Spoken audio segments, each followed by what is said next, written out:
Assalamualaikum warahmatullahi wabarakatuh. Bismillahirrahmanirrahim. Alhamdulillahirabbil alamin. Wa bihi nasta'inu ala umurid dunya waddin. Wassalatu wassalamu ala asrofil anbiya'i wal mursalin.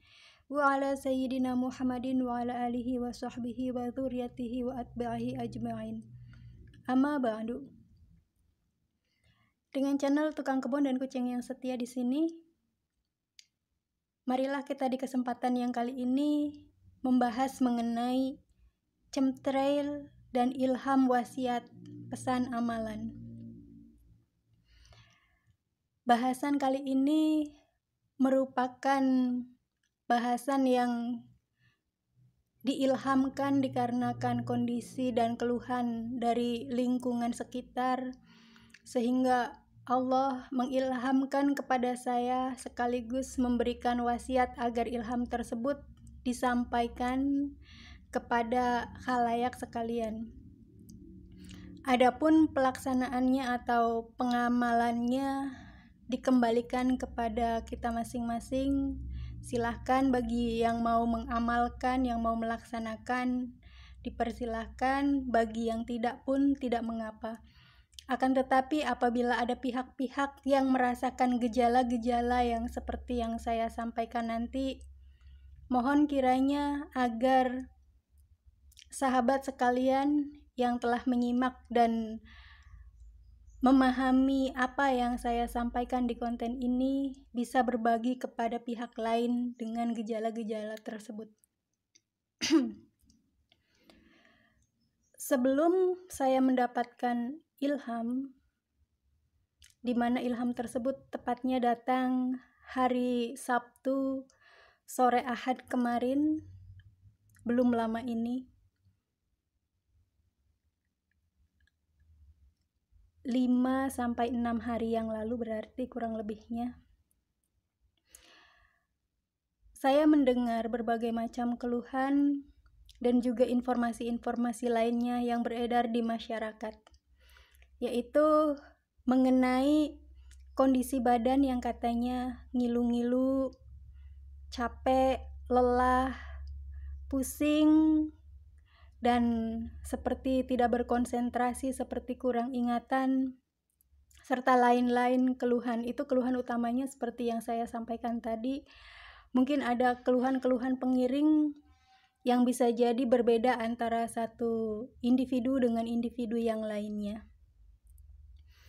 Lalu timbul pembicaraan di antara mereka dan di antara kami, terutama di antara orang-orang yang memiliki pengetahuan secara akademis atau pengetahuan secara sekolahan mengenai isu chemtrail, yaitu yang merupakan kepanjangan dari chemical trail, di mana isu ini menginformasikan kepada kita katanya ada pesawat-pesawat yang memang setiap waktu tertentu mengirimkan gas-gas buangan yang sebenarnya itu gas-gas itu berisi bahan-bahan kimiawi yang diduga bisa jadi berupa bibit-bibit penyakit atau bisa jadi juga berupa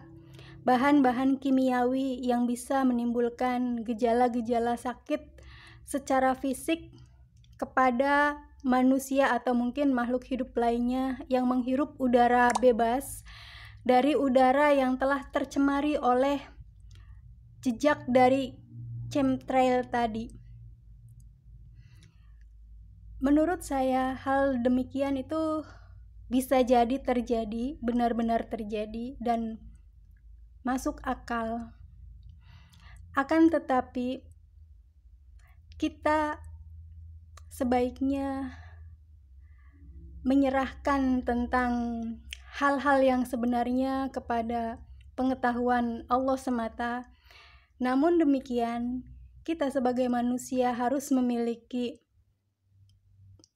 kewaspadaan, harus memiliki sikap-sikap spekulatif dan juga terutama adalah antisipatif terhadap segala kemungkinan yang buruk terutamanya. Mengapa demikian?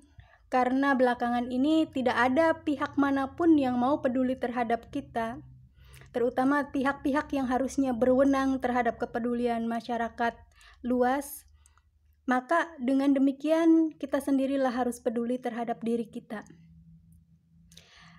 Menyikapi hal-hal yang demikian tadi tentang gejala-gejala yang ditimbulkan oleh suatu keadaan yang tidak dimengerti, bagaimana bisa keadaan tersebut timbul dan kemudian mengejawantah ke dalam diri kita dalam bentuk keluhan-keluhan seperti yang barusan itu, yaitu pegal, capek, ngilu-ngilu, pusing, dan sebagainya. Dan juga kaitannya dengan chemical trail tadi. Kemudian saya mengevaluasi banyak keadaan dan banyak kemungkinan. Dan saya sungguh sangat terenyuh ketika menghadapi sebuah kesimpulan di mana kesimpulannya itu berhubungan dengan kepentingan-kepentingan tertentu yang perlu saya sampaikan sekarang. Karena memang sudah waktunya kita semua mengetahui yang sebenarnya dan mengetahui kebenaran dari segala sesuatu, yaitu terutama kepentingan genosida. Apa itu genosida? Genosida adalah upaya pembunuhan massal terhadap manusia, baik secara rasial maupun secara global. Dan untuk saat ini, kita melihatnya bukan secara rasial, melainkan secara global. Sahabat tukang kebun dan kucing yang setia dimanapun sahabat berada, untuk menghadapi keadaan yang demikian itu, Allah mengilhamkan kepada saya sebuah amalan, yaitu amalan yang bisa dilakukan 2 hari dalam 1 pekannya, dan harinya yaitu hari Kamis sore setelah Asyar sehingga menjelang matahari tenggelam, dan pagi Jumat sebelum matahari timbul sehingga matahari sepenggalah naik. Amalannya adalah sediakan dupa berisi kayu bakar dan sediakan kemenyan beserta pemantik api. Bisa korek api atau pemantik api atau sumber api lainnya. Setelah itu kita kumandangkan azan dalam posisi kita berdiri dan menghadap kiblat. Setelah mengumandangkan azan, kita bisa duduk, kemudian menggenggam kemenyan di tangan kanan kita. Dan apabila ada amalan-amalan secara adat berhubungan dengan kemenyan itu, bisa sahabat laksanakan, misalnya doa untuk membakar kemenyan dan sebagainya.